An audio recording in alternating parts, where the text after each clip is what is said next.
Hello, this is Nathaniel James, and this is the fourth installment of Philanthropy Geek Exchange, where we'll talk to some of the most effective innovators in the field of philanthropy.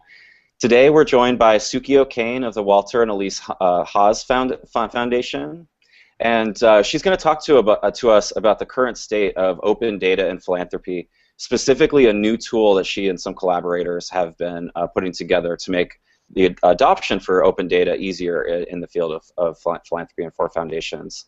So welcome, Suki. Thanks a lot. Glad to be here. So let's assume that open data is a new or still potentially intimidating buzzword for a professional in philanthropy. What is open data, briefly and concisely, and what is the value of open data to the field of philanthropy? I've heard a lot of definitions of open data, and it's almost annoying what the buzzword is right now because we're not exactly sure. So the approach that we take at the Haas Fund is that it's any learning that we have that we can kind of compartmentalize and share with others and hopefully hear back from them about how they're approaching the problems.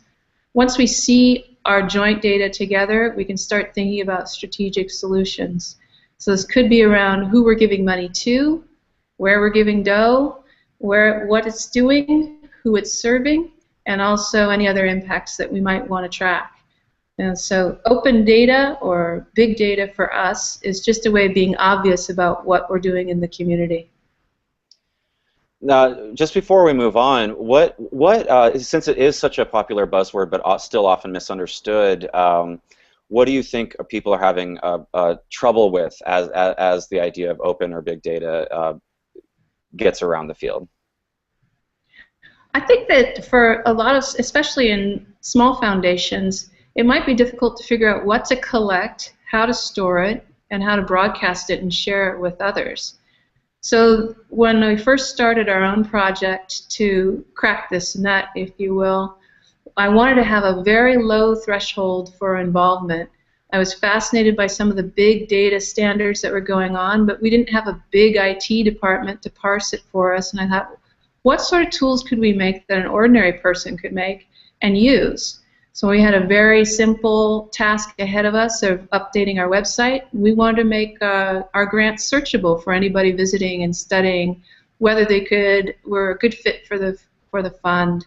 And it's right at that moment I said, hey, let's build this tool that will allow us not only to share our grants data, and while we're at it, make it machine readable. Sorry to get jargony on you. Make it scrapable by the rest of the web so that our colleagues and anyone else who is looking at social change could find out what we're doing. Great. So let's get tangible around the tools that are available to the field now, and specifically wanting to talk about hGrants, which is, again, jargon, a micro format for data. So I'll ask you to talk about hGrant and then say what anyone needs to know about the idea of a micro format. And then you've been one of the lead instigators for a new WordPress, which is a blogging and content management system, a WordPress plugin that people can use to interface with the hGrant format and in their grant-making software. So for anyone who's listening and this seems a little intimidating, keep your arms and legs inside the vehicle, and we'll try to make it as clear as possible. So let's start with hGrants, assuming someone is excited about the idea of sharing knowledge, but maybe intimidated once things start getting into technical jargon. It's true. If anyone looks inside their grants database, there's going to be hundreds of fields describing what's happening with a grantee and a grant. What hGrant does, it allows you to put that information out on the web without cluttering up a web page with all that information. Well, we can show that a grant went to a certain organization for a certain period of time and a certain amount to do a certain thing, 4 ideas. But in fact, underneath that web page, in the code, you're going to have everything describing that.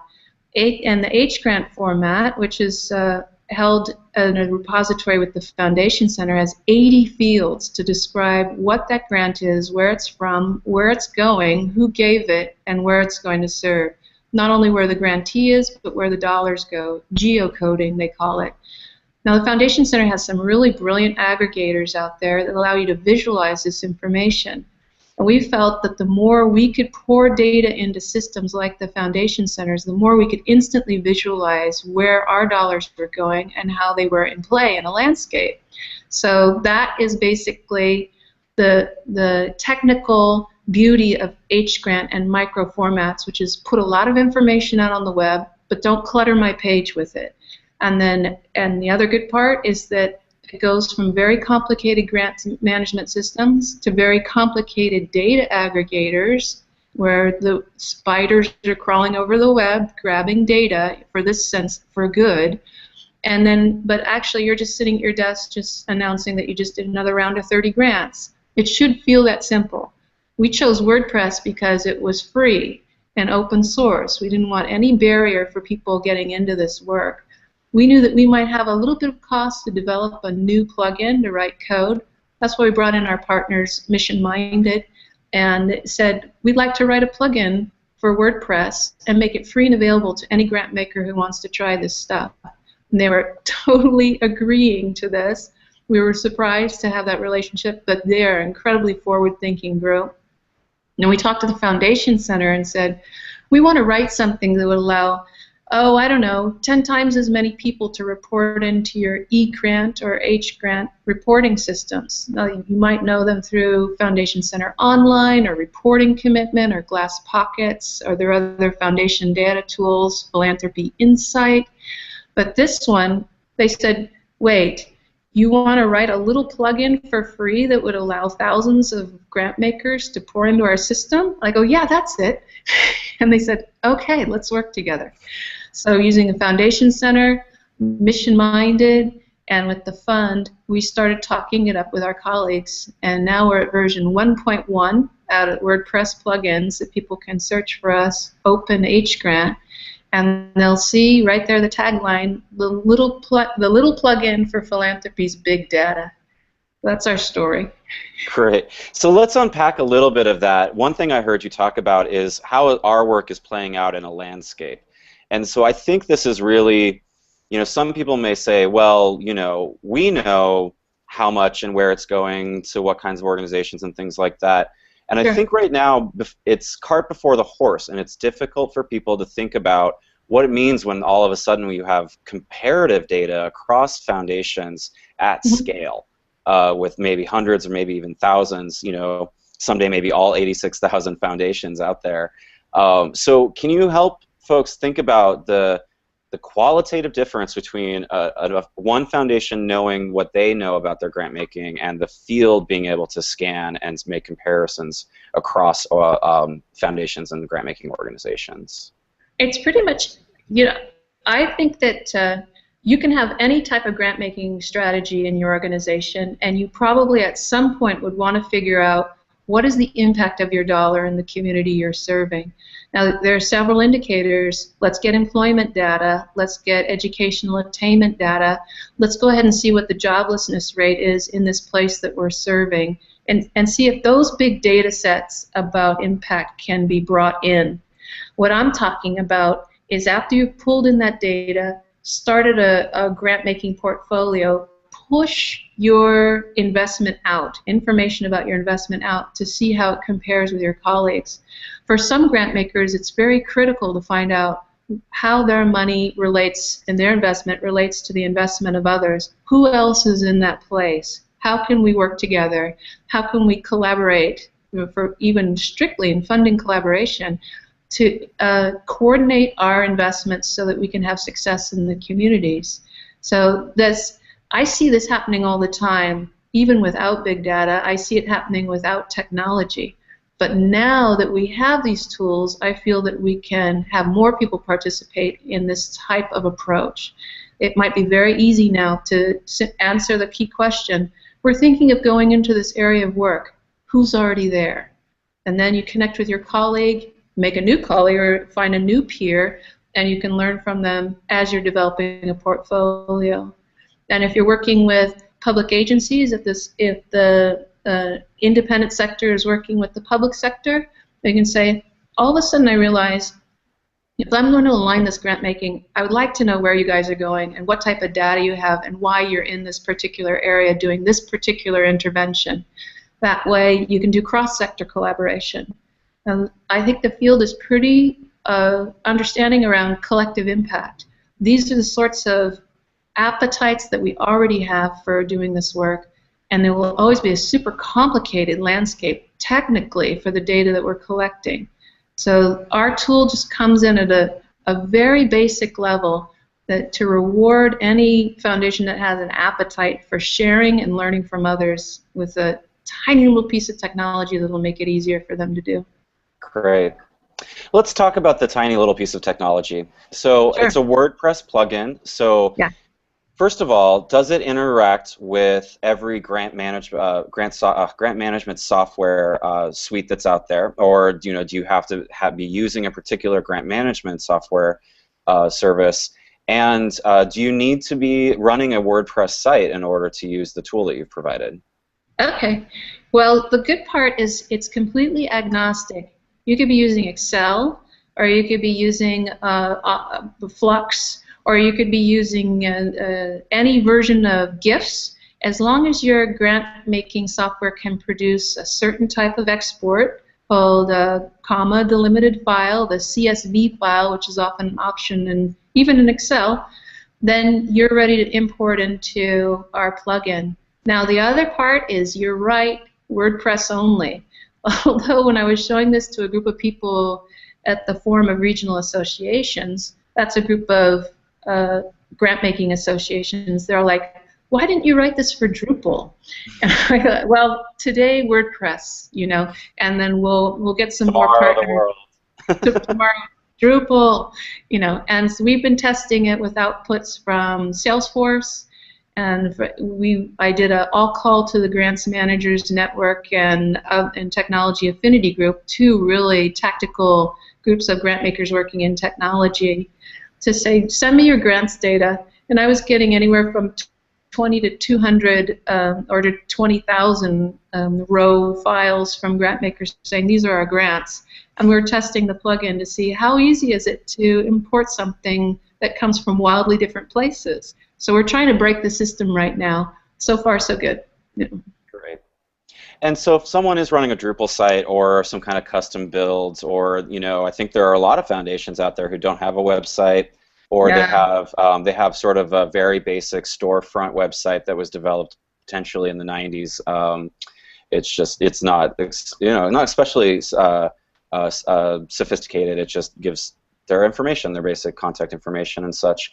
Do you recommend then that they set up a really basic WordPress site, or do you you see setting up like a template for how this could be a secondary website for those who aren't on WordPress and don't want to adopt WordPress just to adopt your tool? Yeah, I've seen, if you have the IT wherewithal to say, oh, I can have a little nook that has a WordPress site in it, by all means go for it. You can go to WordPress itself and set one of those up. At a certain annual fee level, you'll be able to put plugins in there. So there's a little bit of caution for people that say, I'll just go ahead and get a quick site at WordPress and run the Open hGrant plugin. Maybe not. At the most basic level, you'll have to pay a little bit of dollars just to have the privilege of putting a plugin in. However, check out the Foundation Center. They also provide these one-page websites and beyond that give information. I don't have the URL in front of me. We can put that on later, but it's worth investigating that program since they run on WordPress. That's one of the reasons why we immediately went to them as a partner, because they can use this plugin, and however many they have right now, 500, 700 or beyond, we're going to have 1,000 foundations working with this plugin in no time. So I recommend that people check out the Foundation Center service on that one. Great. So a couple more questions. So who are the key players right now that folks should be aware of, and maybe if they want to do more research? So you mentioned a lot about Foundation Center, but sure. I know there's a lot of folks working on it. Not hundreds of organizations, but I think there are a handful of important organizations that folks might want to look up if they're interested in this topic. For big data, let's discuss it. No. I'm more focused. Open data in philanthropy. Oh yeah. Yeah, still just bringing it down a little bit. Okay, great. Now, I think what I'm really always tracking what's happening in Markets for Good, and also tracking what's happening with the Center for Effective Philanthropy. Project Streamline continues to do really great work in this area, and the GrantCraft, which is now a project of the Foundation Center, has also just published a great primer on how to get started in foundation transparency. I think the most kind of coherent resource so far for grant makers I found at glasspockets.org.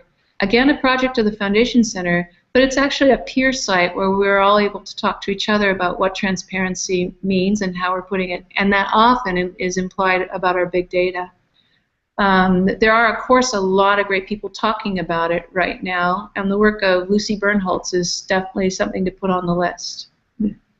And there's an international aid transparency initiative that's happening more in the global development side. Mm-hmm. How does that fit into the picture when I think what we're mostly talking about right now are U.S. foundations? That's interesting because as soon as we started developing the plugin and I was showing it to my colleagues, they've been working with larger foundations such as Hewlett, and they go, why don't we turn a little bit of code in this so as the minute that you start producing a machine readable file, start publishing your open hGrant data, it automatically goes to the IATI initiative. And that was just a kind of a groundbreaking thing. First, that we were nimble enough to say, what should this plugin be doing? And then to immediately get into that particular reporting loop is made it that much stronger. And the work of IATI is, I think, just beginning to have importance for domestic grant making right now. So there is something about how they're organizing thinking about how to categorize grants that might have an implication for us here in the U.S. too. Great. So I thought I heard you say we'll soon see 1,000 foundations involved in hGrants or maybe using your plugin. How are we doing? What does the adoption curve look like right now? Baby steps. I have a colleague in philanthropy that says it's 1 million baby bunny feet pushing people quietly. Now with 4 partners, we're in pilot testing right now, version 1.1. Conceivably, list off the top, that's maybe a dozen foundations. When we partner with the Foundation Center, it's possible with their group that we could then add another 500 to 700.